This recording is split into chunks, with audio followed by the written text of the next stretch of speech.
Light നമ്മൾ കഴിക്കും ഭയങ്കര ലൈറ്റാണ്, പക്ഷെ അത്രയ്ക്ക് ലൈറ്റൊന്നും ഇല്ല ഇതിന്.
ഇതിലെ വീഡിയോയിൽ കാണുമ്പോൾ നല്ല ലൈറ്റ് ഉണ്ടെന്ന് തോന്നുന്നു, പക്ഷെ അത്രയും ഇല്ല കേട്ടോ ലൈറ്റ്. ആക്ച്വലി പ്രത്യേകിച്ച് ഒരു മഴയും കൂടെ പെയ്തപ്പോൾ വളരെ ശോകമാണ്. അത് ഈ വൈറ്റ് ലൈറ്റിന് എല്ലാത്തിനും പ്രശ്നമല്ല, ഈ ലൈറ്റുകൾക്ക് എല്ലാ പ്രശ്നമുണ്ടെന്ന് പറഞ്ഞാൽ മഴയത്ത് ക്ലിയർ ആവില്ല എന്നാണ് ആ സുജിത് ഭക്തൻ്റെ വ്ളോഗിൽ പുള്ളി പറഞ്ഞ.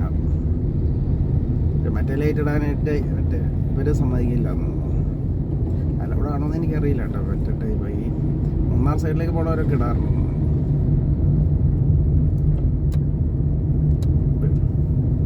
ഞാൻ ഏതായാലും ഇതിൽ അങ്ങനെയുള്ള ലൈറ്റ് ഒന്നും പിടിപ്പിച്ചിട്ടില്ല, ഒരു അഡീഷണൽ ഫിറ്റിങ്സും ഇല്ല.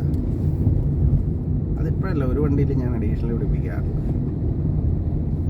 പണ്ട് മുതൽ നമുക്ക് ചെറുപ്പത്തിൽ 20കളിലൊന്നും നമ്മളൊന്നും പിടിപ്പിച്ചിട്ടില്ല ഒരു വണ്ടിയിൽ.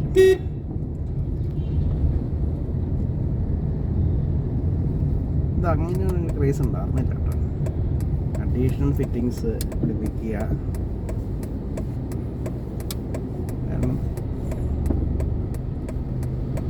വണ്ടിക്ക് ആവശ്യമുള്ളതൊക്കെ വെഹിക്കിൾ മാനുഫാക്ചേഴ്സ് ഓൾറെഡി പിടിപ്പിക്കേണ്ടത്, നമ്മൾ പിന്നെ അഡീഷണൽ കയറ്റേണ്ട ഒരു കാര്യമില്ല. നമ്മുടെ പണ്ട് പോലെയുള്ള വണ്ടി ഉപയോഗിച്ച് കിട്ടുന്ന കാലം മുതലുള്ള പോളിസി അതാണ്. ഇപ്പം അവരേതായാലും എല്ലാ സാധനവും പിടിപ്പിച്ചാണ് ഇറക്കി വിട്ടത്, പിന്നെ നമ്മളായിട്ട് പിന്നെ പുതിയതായിട്ടൊന്നും പിടിപ്പിച്ച് കൊടുക്കേണ്ട ആവശ്യമില്ല.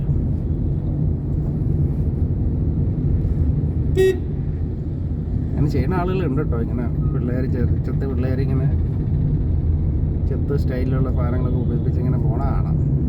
നമ്മളൊരിക്കലും ചെയ്തിട്ടില്ല. കണ്ടില്ലേ, ഇപ്പോൾ ഒരുത്തും ചെത്തണുണ്ടല്ലേ, ഇതുപോലെ ഈ ചെത്തി കിടക്കണവന്മാർ